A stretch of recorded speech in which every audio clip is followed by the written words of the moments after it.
नमस्कार दोस्तों, आप देख रहे हैं अपना YouTube चैनल प्रयास मंत्रा और मैं आपका दोस्त, आपका होस्ट नरेश रावत अपने इस YouTube चैनल पर आप सभी का हृदय से स्वागत करता हूं। मित्रों, हमेशा की तरह आज एक नया वीडियो आप तक लेकर के आए हैं। जैसा कि आप देख रहे होंगे, आज जो लेक्चर है वो ग्रामर का विषय है, जिसका उप विषय है कारक। चलिए आज कारक को जानते हैं और थोड़ा आसान तरीके से। उम्मीद करूंगा कि आप सहयोग करते रहेंगे और एक विनती है कि वीडियो को पूरा देखें ताकि जो कंटेंट है, जो विषय है वो गंभीरता से समझ में आए। चलिए स्टार्ट करते हैं आज का लेक्चर कारक। तो सबसे पहले जो कारक प्रकरण है उसकी हमें परिभाषा समझनी पड़ेगी। कारक होते क्या है? तो सबसे पहले लिखा कि संज्ञा या सर्वनाम, इन दोनों को जान लीजिएगा। संज्ञा या सर्वनाम के जिस रूप से उसका संबंध यानी वाक्य के अन्य शब्दों तथा क्रियापदों के साथ प्रकट होता है उसे हम कारक कहते हैं। यानी जो संबंध है संज्ञा सर्वनाम का वो अन्य क्रियापदों के साथ में होता है। अब देखिए, जैसे अब उस एग्जाम्पल से हमने समझा। देखिए, राम ने धनुष को उठाया, तो क्या है यहां आपस में किसका संबंध है? ये देखिए, तो राम ने धनुष को उठाया। राम ने किसको उठाया? धनुष को। कर्ता कौन है? राम। ठीक है। दूसरा है खिलाड़ी मैदान से लौट रहे हैं, तो एक कारक पर जिसको हम एक सामान्यतः परसर्ग भी कहते हैं। एक प्रश्न यहां से बनेगा कि कारक को क्या हम अन्य नाम से जानते हैं? आप कहेंगे कि हाँ, हम अन्य नाम से जानते हैं। कारक को हम परसर्ग भी कहते हैं। परसर्ग भी कारक का ही नाम है। चलिए, अब तीसरा एग्जांपल है, अध्यापिका छात्रों को पढ़ा रही है। तो प्रश्न पूछ सकते हैं कि भाई अध्यापिका किसको पढ़ा रही है? छात्रों को। तो ये संबंध को बता रहा है। या पुनः पढ़िए, संज्ञा सर्वनाम के जिस रूप से उसका संबंध वाक्य के अन्य शब्दों तथा क्रियापदों के साथ होता है उसे हम कारक कहते हैं। सिमिलर, और हमने बताया आपको 3 एग्जांपल से कि राम ने धनुष को उठाया। किसने? राम ने। किसको? धनुष को। आगे है, दूसरा है खिलाड़ी मैदान से लौट रहे हैं। तो मैदान से कौन लौट रहे हैं? खिलाड़ी। तो जो से है ये संबंध है, करण में आएगा। अध्यापिका छात्रों को या विद्यार्थियों को पढ़ा रही है, तो यहां भी देखिए को है, वो संबंध में दिखा रहा है। आगे हिंदी, अब प्रश्न करेगा कि हिंदी में कारक कितने होते हैं? तो हिंदी में कारक जो हैं वो 8 होते हैं। जैसे 2 तरीके से लिखा गया है, न्यूमेरिकल नंबर में और वैसे भी। तो ये होते हैं 8। तीसरा जो प्रश्न यहां से बनेगा वो बनेगा कि कारक के भेदों के नाम लिखिए। हाँ, यदि ये कारक, देखिए कारक 2 जगह पेश हो गए। एक मिलेगा तत्पुरुष समास में, समास के अंदर, वहां पर 6 ही कारक का जो प्रयोग किया जाएगा, लेकिन विभक्ति चिन्ह जो होते हैं वो 8 होते हैं। देखने के बाद तो कारक के भेदों के नाम है। सबसे पहले कर्ता कारक है, दूसरा उसका करण कारक है, तीसरा है करण कारक और चौथा है संप्रदान कारक। 5वां है अपादान कारक, 6ठा है संबंध कारक, 7वां है अधिकरण कारक और 8वां है संबोधन कारक। तो कारक के 8 भेद जो हैं वो माने गए हैं। अगले पेज पर देखें तो हमने पिछले पेज पे किया था कारक किसे कहते हैं, परसर्ग और विभक्ति में क्या कोई अंतर है, मैंने आपको बताया। अगला जो टॉपिक है वो है कारक भेदों का उदाहरण सहित वर्णन कीजिए। तो हमने कारक के भेदों की परिभाषाएं भी ली हैं, साथ साथ में एग्जाम्पल दी हैं ताकि आपको सहजता से समझ आए। चलिए देखें एक बार। सबसे पहला कारक है कर्ता कारक। तो कर्ता होता है क्रिया को करने वाला, यानी क्रिया करने वाले को हम कर्ता कहते हैं। इसका विभक्ति जो चिन्ह है वो है ने। तो एग्जाम्पल देखिए, राम ने रावण को मारा। हमने कुछ थोड़ा स्पिरिचुअल यानी रामायण से संबंधित एग्जाम्पल्स लिए हैं ताकि बच्चों को भी थोड़ा इंटरटेन हो, आराम से समझ में आए। तो किसने मारा? यह कर्ता कौन है? यहाँ राम है। तो राम ने रावण को मारा। तो हमने जो परसर्ग लिया था ये तो ये प्रसर्ग जो है यहाँ भी हमने यूज किया है। तो अगर प्रश्न किया जाए रावण को किसने मारा, तो आएगा राम ने, करता है राम। दूसरा जो है वो है कर्म कारक, इसका विभक्ति चिन्ह होता है को, कर्ता ने कर्म को। तो क्रिया के कार्य का फल जिस शब्द पर पड़ता है उसे हम कर्म कारक कहते हैं। आप देखिए हमने 2 एग्जाम्पल लिए ताकि आसानी से आपको समझ में आए।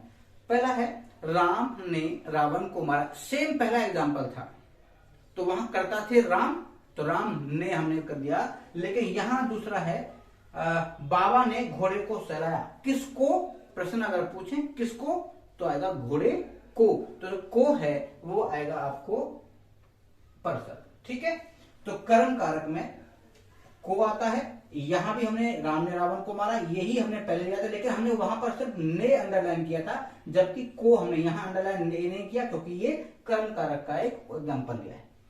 तीसरा देखें, तीसरा है करण कारक, यानी इसका जो परसर्ग है इसके 2 होते हैं, से और के द्वारा। दोनों के दोनों एग्जाम्पल्स हमने लिए हैं ताकि आपको आसानी से समझ में आ जाए। देखिए संज्ञा के जिस रूप से या के द्वारा क्रिया के साधन अथवा उपकरण, जो भी इंस्ट्रूमेंट, जो भी कंपोनेंट, जो भी इंस्ट्रूमेंट उसने यूज किए साधन में का बोध होता है उसे हम करण कारक कहते हैं, करण कारक कहते हैं। से और के द्वारा 2 विभक्ति चिन्ह आपको दिखाई देंगे, तो ये वही है। एग्जाम्पल देखें, बच्चे बॉल से खेल रहे हैं, प्रश्न पूछें, यहां देखें साधन क्या है, बॉल, बच्चे क्या कर रहे हैं, खेल रहे हैं। तो यहां से जो है ये जो विभक्ति चिन्ह है या परसर्ग है कर्म कारक का, तो यहां साधन क्या मिला, साधन है बॉल। अगला है राम ने रावण को तीर से मारा। अब यहां देखिए, यहां के द्वारा, यहां अगर हम कहें राम ने रावण को तीर से मारा या राम ने रावण को तीर के द्वारा मारा, हमने दोनों विभक्ति चिन्हों का प्रयोग किया है। अगर हमने से किया है तो भी वही है, और अगर के द्वारा किया है तो भी वही है। ठीक, आगे अगला है, चौथा पार्ट है वो है संप्रदान कारक। अच्छा, संप्रदान जो कारक है उसकी विभक्ति चिन्ह है के लिए और को, इसमें भी 2 विभक्ति चिन्हों का प्रयोग जो है वो किया जाता है। देखिए सबसे पहले इसकी देखें आपकी परिभाषा, जिसके लिए क्रिया की जाती है, किसके लिए क्रिया की जाती है, या कर्ता द्वारा किसी को कुछ दिया जाए, यानी गिवन, देने का जो भाव आए तो भी आपको मिलेगा संप्रदान कारक, उसे संप्रदान कारक कहते हैं।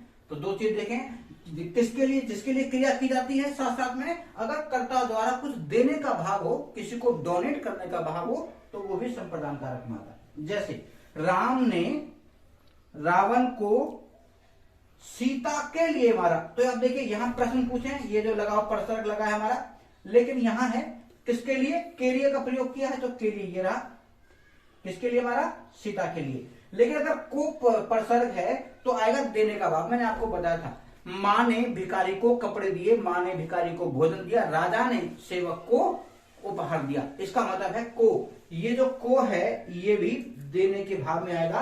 तो यहां लिखा गया उसकी परिभाषा में, तो कर्ता द्वारा किसी को कुछ दिया जाए या देने का भाव कर कहीं हो तो आप कहेंगे संप्रदान कारक है।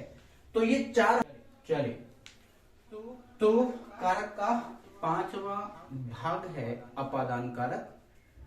तो सबसे पहले देखें इसकी परसर्ग, इसमें जो परसर्ग है ये से वियोग में, इसे आप सामान्यतः ये कहें कि से अलग होने के भाव में, जहां एक वस्तु का दूसरी वस्तु से अलग होना पाया जाता है उसे कहते हैं अपादान कारक। चलिए उसकी पहले परिभाषा देखें।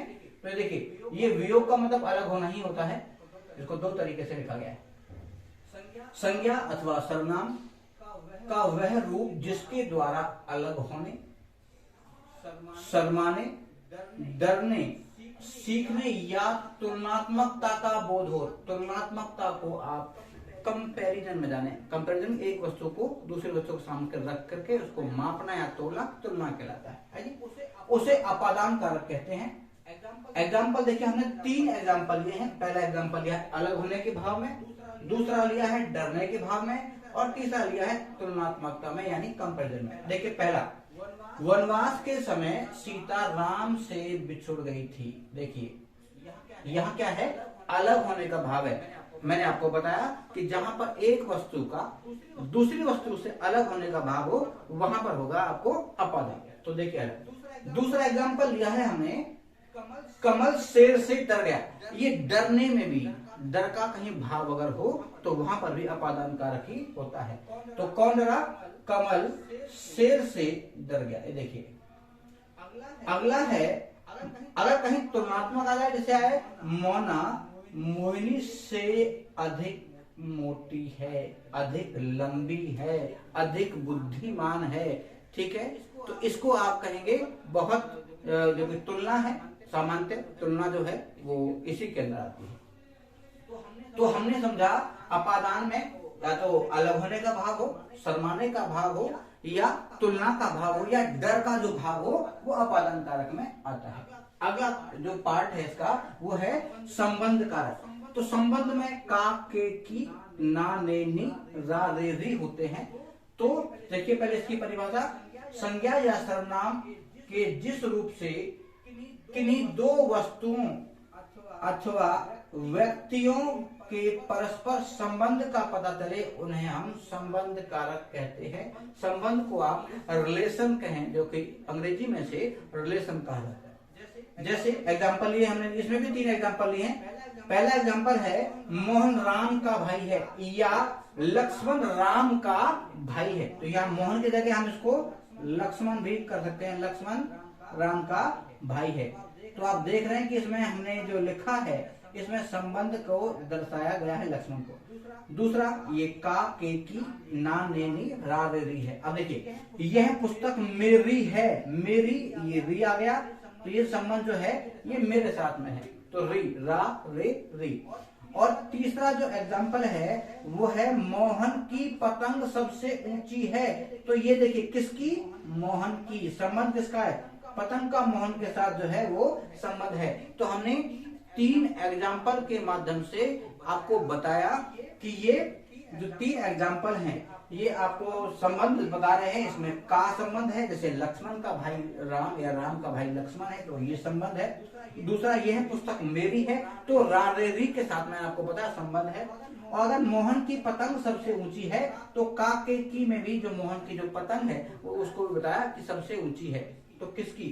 तो एक बार इसको सामान्य देखें, संज्ञा सर्वनाम के जिस रूप से किन्हीं दो वस्तुओं की आपसी संबंध का पता चले वो हमें संबंध कारक जो है वो उसे कहते हैं। एग्जाम्पल हमने बता दिए, का, के, की, ना, ने, नी, रा, रे, री। जो विभक्ति या परसर्ग लगते हैं वो आपको मिलेंगे संबंध कारक में। अभी कारक का 7वां जो भेद है वो है अधिकरण कारक। तो सबसे पहले इसके परसर्ग जाने। अधिकरण कारक में आपको 2 परसर्ग मिलते हैं, पहला परसर्ग है मी और दूसरा परसर्ग है पर। अब इसकी परिभाषा, संज्ञा के जिस रूप से क्रिया के स्थान अथवा आधार का बोध होता है, यानी एक फाउंडेशन होगा जहां पर क्रिया की गई। कौन सा स्थान था, कहां पर क्रिया की गई, 2 का जो है वो बोध होता है, उसे आप देखिए अधिकरण कारक कहते हैं। एग्जाम्पल देखें, अलमारी में कपड़े रखे हैं, तो जो अलमारी है वो इनसाइड जो है ना वो उसके अंदर कपड़े रखे होंगे, तो ये जो में है उसका क्या है, आधार। तो यहां पर जो कपड़े रखे हैं ये उसका क्या है, आधार है। दूसरा है एग्जाम्पल, मेज पर किताबें रखी हैं, तो एक जो टेबल रखी है हमने, उस टेबल का जो आधार यहाँ जो है पुस्तक, तो इसका आधार क्या है, ये है, ठीक। तो मेज पर किताबें रखी हैं, तो हमने दोनों लिया। आगे तीसरा एग्जाम्पल है, छत पर कबूतर बैठे हैं, तो अगर यहाँ कबूतर जो बैठा दी इसके ऊपर बैठा जाए तो यहाँ पर भी जो है वो कबूतर। इसका मतलब आप समझें कि इनका जो क्रिया का आधार जो है वो है, एक पे छत है, दूसरे पे किताब मेज है और तीसरे में है अलमारी। तो तीनों एग्जाम्पल से में और पर उसको हमने आपको क्लियर किया कि जहां पर जिस स्थान पर और जिस आधार पर क्रिया की गई हो वो अधिकरण में आता है। तो उसकी 2 परसर्ग हैं, एक परसर्ग है में, एक परसर्ग है पर। 8वां जो इसका भाग है वो है संबोधन कारक।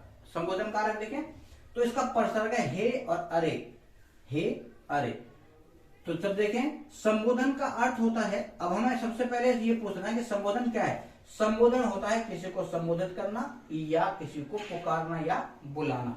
संबोधित करना, पुकारना या किसी को बुलाना। आगे देखें, शब्द के जिस रूप से किसी को बुलाने या पुकारने का बोध होता हो, या हम किसी को कॉल कर रहे हैं, किसी को बुला रहे हैं, किसी को पुकार रहे हैं, तो ये बोध होता है संबोधन में, उसे हम संबोधन कारक कहते हैं। ये देखिए, अब 2 एग्जाम्पल के माध्यम से हमने संबोधन कारक को समझने का प्रयास करेंगे। देखिए, जैसे हे प्रभु मेरी रक्षा करो या मेरी पुकार सुनो, यहां पर आप बदल सकते हैं। तो हे प्रभु के बाद जो है वो हमने एक विस्मयादि बोधक जो लगाया है ये। दूसरा है अरे बेटा उधर मत जाओ, यानी ये जो है वो दोनों के दोनों हमने विस्मयादि बोधक के साथ प्रयोग किए हैं। तो संबोधन कर रहे हैं तो उसके आगे हमें ये लगाए जाते हैं। हे प्रभु मेरी रक्षा करो, है, हे भगवान मुझे बचाओ, हे ईश्वर मेरा ये काम जो है वो पूरा हो जाए। तो आप देख रहे हैं कि सभी में हे और अरे का जो है वो हमने प्रयोग किया है।